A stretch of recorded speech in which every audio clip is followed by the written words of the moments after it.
Welcome. This DDI CADcast will cover Enterprise PDM Bill of Materials. I'm Bill Mitchell. Our first topic is going to be covering the four types of bill of materials that are commonly used in Enterprise PDM. The first is a computed BOM, which is automatically calculated from your SolidWorks components contained in an assembly or drawing. SolidWorks bill of material tables from assemblies and drawings. These include the modifications and exclusions that you would be doing in the SolidWorks application itself. You can take either of those, save them as a named BOM. These are separate files that you can put through workflows and modify separately. And then finally, our weldment bill of materials and from the cut lists. The first three types use the same interface, and the column headings and so on can be customized to appear to specific groups and users within the admin tool. Bill of material types, the interface is within SolidWorks or within Windows Explorer. You can go to Display, Show Bill of Materials, and that toggles back and forth between the interface. You can check out these named BOMs that you've saved off and put them through workflows, make modifications.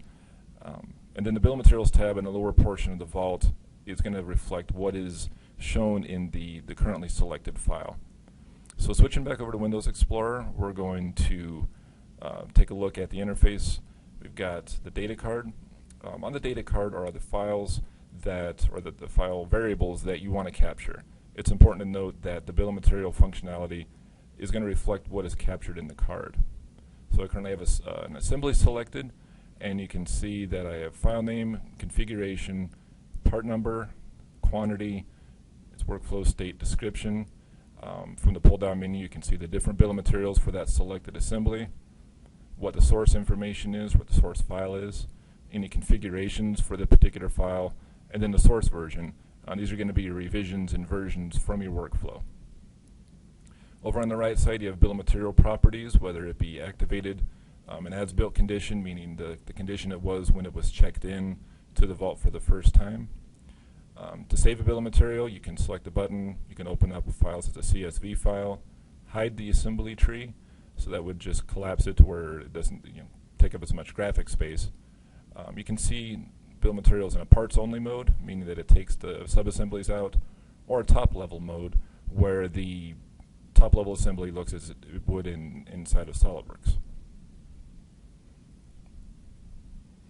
Looking through the assembly tree, you can see the sub-assemblies. Each one of these are nested, so the plunger assembly and piston assembly, you can see how those are treed down. You can search a bill of material. This is important to note that whenever you search a bill of material, it's searching the string. It's not searching file properties, so it's just looking for things in the file name or in the part number that would match the criteria that you put into the search dialog box.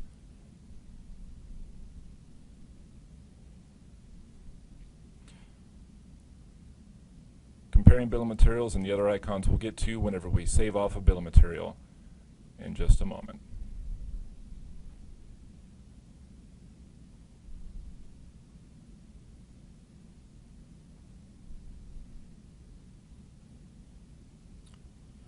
So going in and selecting Save As, we can save a bill of material. For this particular example, we're going to be doing a prefabrication type of bill of material activity, something where we would want to put notes for doing costing and that type of stuff, maybe for a purchasing type application. So go into Display, Show Bill of Materials. You can see the new file that I've created. Select the file, and then that brings up the bill of material view for this particular BOM file.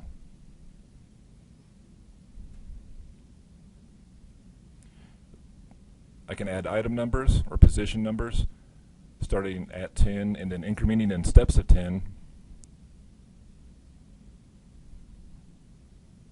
I'll go ahead and select OK. And you can see anything that's new or an edited value is in green, and you can see that the different tiers within the assembly are separated by a period. Items that are subcomponents of a subassembly have a third level, so 10, 10, or 20, 10, 10 is a piston. I'll go ahead and add a row below that so I can customize this bill of material. I'll maybe put in something like grease pack. So this would be a separate item in that subassembly. It's not something that I would model, and it's similar in concept to a virtual component. However, this is just an annotation. There's no files behind it, so this is just a note on this bill of material tab. Let's go ahead and finish putting in some information to track this.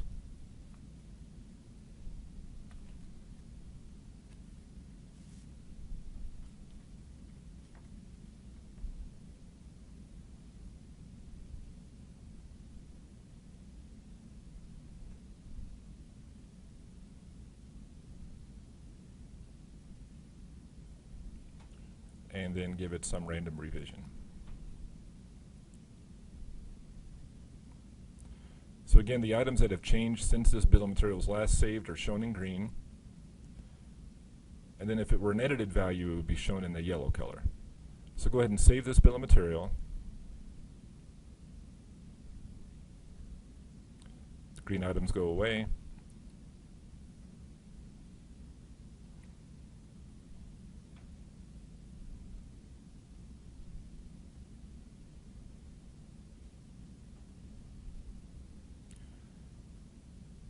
And scroll down and look through the rest of my bill of material.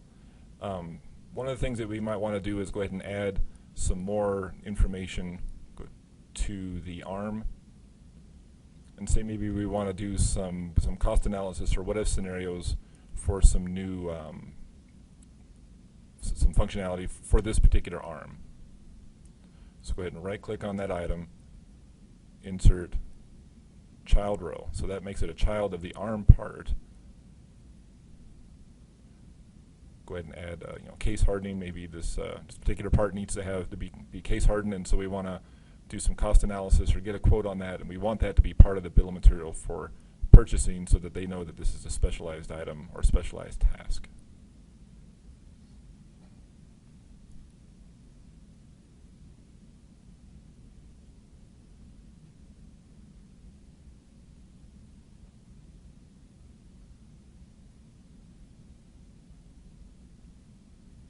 And say get quote for hardening.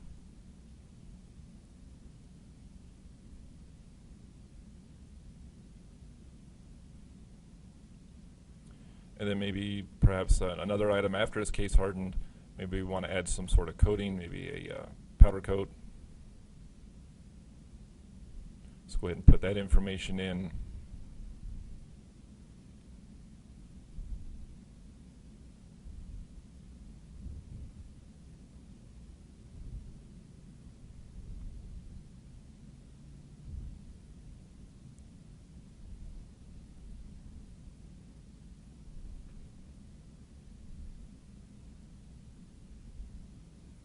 And get quote for powder coating.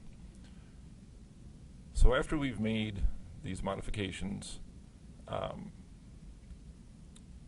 what we're going to want to do is go ahead and save this item.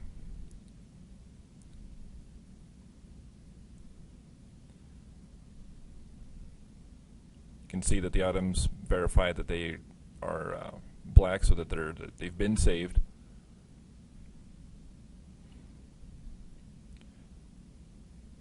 Then we'll go ahead and check in this particular bill of material document. I'm going to add a note for my check-in process.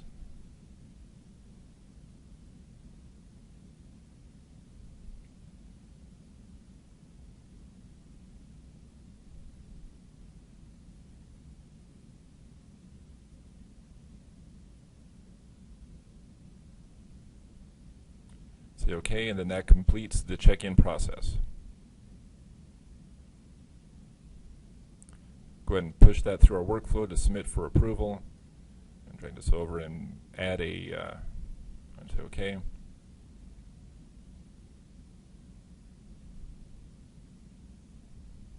So say now the information's come back and I'm ready to add the feedback from the quotes. However, in this bill of material, there isn't a cost column. So if I wanted to put that information in the tabular format, I would need to add that. So in order to do that, I would have to customize my bill of materials. Bill of materials can be customized. On the screen is the interface. You can create new columns and link them to configurations the bill of material layout. To do that, you would log into the administration tool as a user with permissions to update columns. All the columns are mapped to variables, and in order for those to display in the user interface, they have to have a corresponding variable on the file card. You can also use workflow transitions to set variables automatically, so keep in mind it's not something that always has to be populated. It's something that you can do by way of workflow using the set variables option. So the first step that I usually take whenever I go to create a customization is to review the file card to see what information is in place. So for my part cards, this is the interface that the user is presented with. You can see that I have a cost field and that the variable is linked to cost. Selecting variables, I want to double check and see that the cost is mapped to the custom property block of a SolidWorks drawing, assembly, or part file. So that's sufficient for me to be able to add this to my bill of material. So I can close this out, and then I can go back, collapse the file cards, get into the bill of materials area. So this is the interface that the user would see. Up on the top you see where it says preview, and you can see the different column headers as they would display inside of Windows Explorer. You might need to adjust it a little bit because the dialog is not such that you can easily get those pieces of information over. In order to resequence an item, you can select it and then use the up or down arrows to move the columns left or right.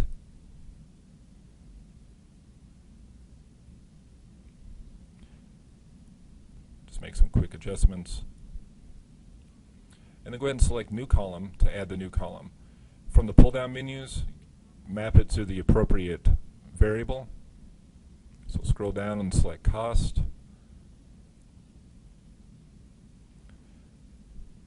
And then I want to make sure that that cost variable is going to be looked for in configurations, and if it's empty, it's going to pull it from the custom properties of the file. Additionally, within this interface, you can decide who can see this particular bill of material view. So in this instance, I want my engineers to be able to see it, my managers to be able to see it, but my viewers, because a bill of material may not be approved yet, viewers are just prohibited from seeing an activated or computed BOM.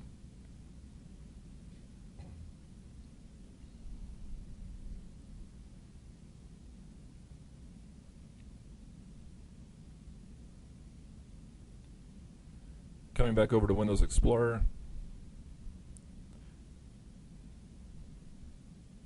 if I do a refresh, you can see that, go ahead and select you can see that this bill of material doesn't have the cost column. And the reason for that is that when that bill of material was originally created, it was using the template from before I made the modification. So that was really more of a snapshot of what that particular bill of material was at that point. So there's no cost column here. So in order to add one, I can manually, actually let me go ahead and show the file. Go back to the assembly file and you can see there is a cost column. So the change did get made. It did pull over the information that was in the cost properties from those particular SolidWorks files, which is exactly what we wanted. So coming back over to the BOM, I'll need to manually insert a cost column. So right click, insert, column to the right, can select what variable I want to show or want to capture.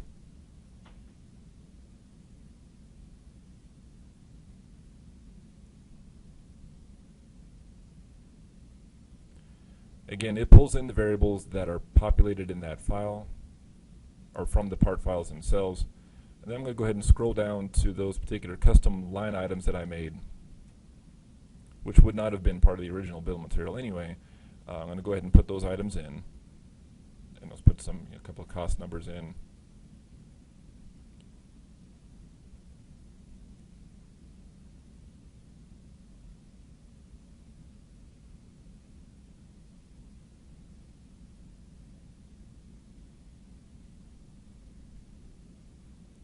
See that my line items are green.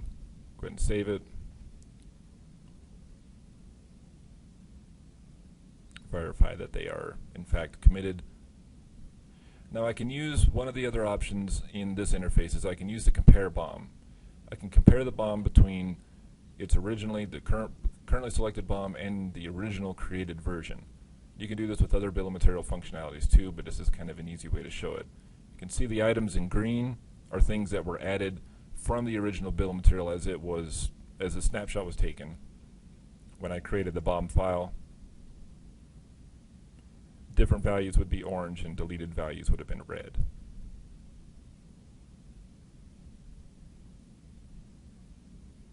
So I'll go ahead and check in this bill of material one more time.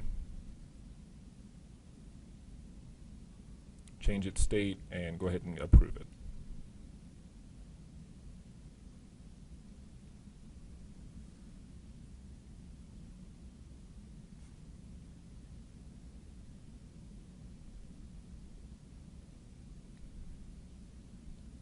So going back into my file view, we'll go ahead and take a look at what might be required to add some other columns. Go ahead through another example.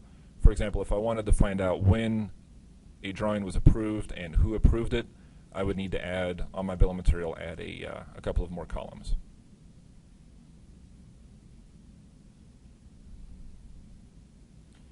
Going back over to my administration tool, I want to see what variables are being captured on my cards.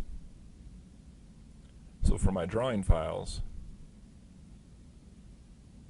go to my drawing card, open the drawing card, and you can see that I've got a different interface for drawing cards than I do for my part cards. You can see that checked by and approved by, using the login username, it maps to the approved by variable.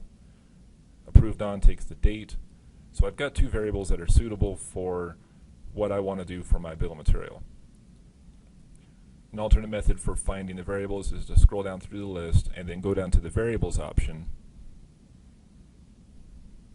You can find the variable and double check and make sure that it is in fact going to be mapped to the drawing file, which approved by is. Going back to approved on, you can see that it's also mapped to drawing files. So everything's in place for me to be able to use those two variables as they sit on my cards to add them to the bill of material. Coming back in, I'll scroll down and then add two new columns, mapping them to the appropriate properties. The first one is going to be approved by. New column. The second one is going to be approved on.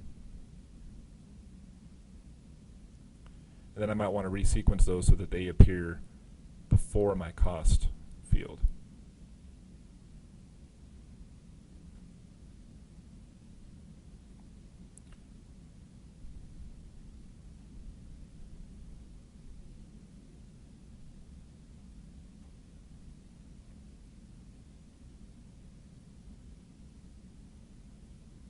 So coming back over to my interface, I'm going to go ahead and refresh. Go to my drawing file again. You can see that I've got the two new columns, approved by and approved on. So now I'm going to go ahead and check out this file, request a change to put it into my workflow, put in the workflow state where an engineering change is possible, and maybe add a note that says, please add some annotations about the costing.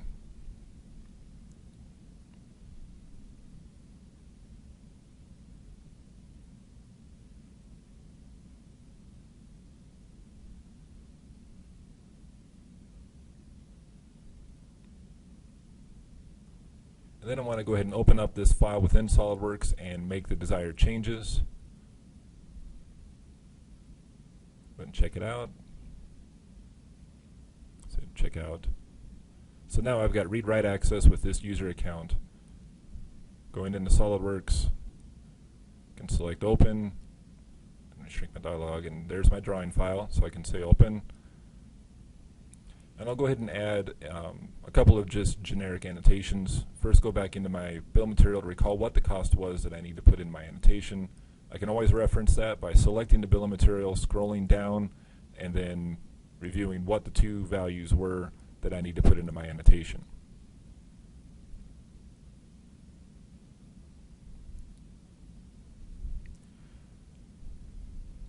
So at this point, because these are basically manually added properties, there's not a way, because I did not add those two items to my file properties, I'm going to have to do this with manual annotations. You can do this with file properties, but it's kind of beyond the scope of what I wanted to cover in this webcast. I just wanted to add some notes and show you how to customize the interface.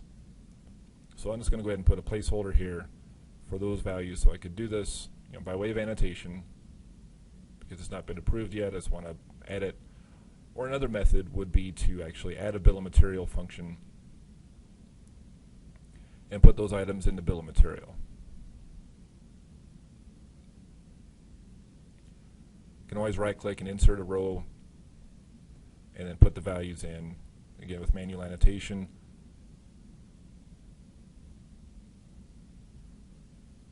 Put in case hardening, and then maybe add another row for the powder coat.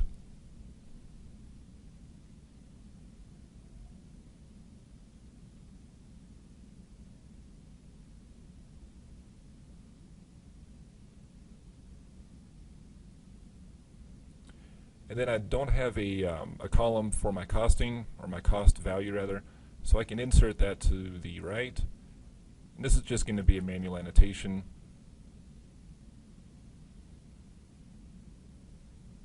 Type in cost, and then I'll put in the two values from my original bill of material that I saved out.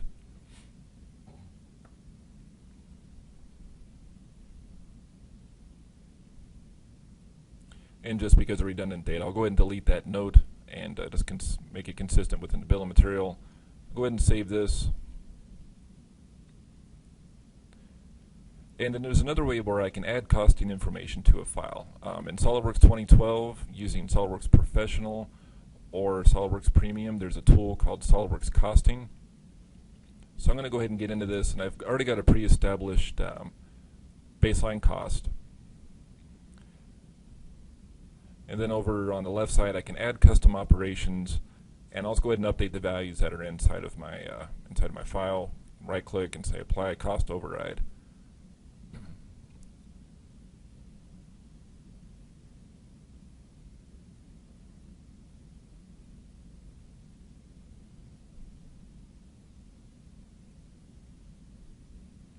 So you can see over on the right side, my baseline cost is higher than what it was previously. I can spec out how much, total quantity, those types of things, and I'll go ahead and update my report. So whenever I update a report, this basically creates a Word doc with all the cost information on it.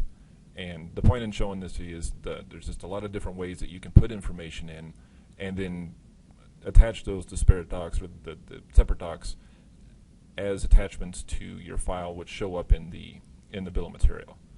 So once this report's updated, it'll automatically start Word, Microsoft Word, and you can see it's got a snapshot of everything that's there, report what it was before, all the different information from my costing application. Go ahead and save that out. Make sure that it's actually going into my vault, save it, tell it that I want to replace it.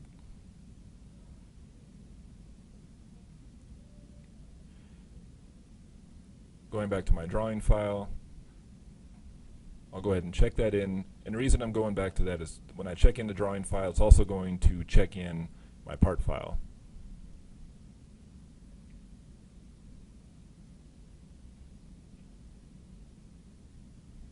Add a note for my check-in process.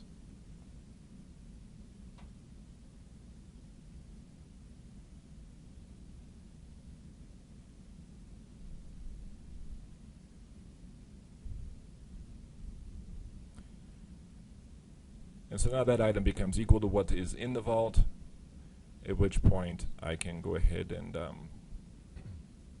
switch back to my file view.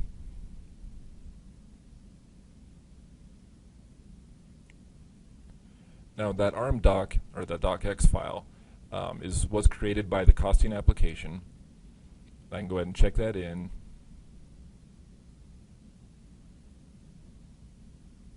So that commits to the vault, commits the change to the vault. I can copy that file. Now in order to paste that as a reference, I should probably paste it as a reference to my ARM file. So now that item's checked out, and then I can use paste as reference to create an association between that Word doc and the SolidWorks part model. Go ahead and check that in. And again, looking at that, you can see that there's the bill of material for that particular part file shows that rm.docx file. If I select the Show Selected dialog box, it shows the actual file itself. In order to get the association to, let me go ahead and close this out real quick.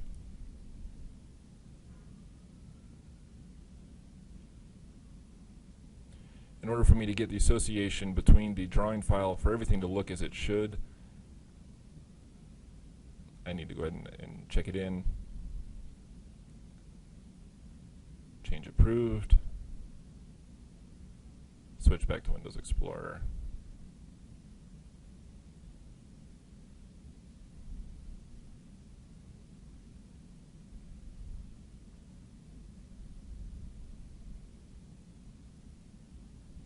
So now that once everything's checked in, you can see the tiered relationship down at the bottom, the bill of material, the drawing file, and the SolidWorks part file, and the Word doc all show in a tiered way.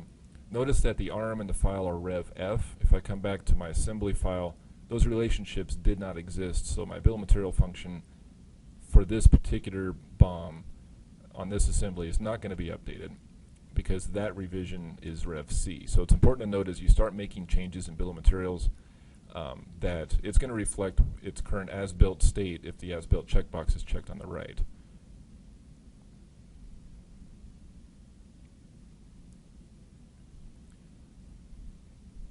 So that's what we've got for content for this particular webcast. Thanks for tuning in. If you have any questions, please email us at support@ddicad.com. Thanks for tuning in.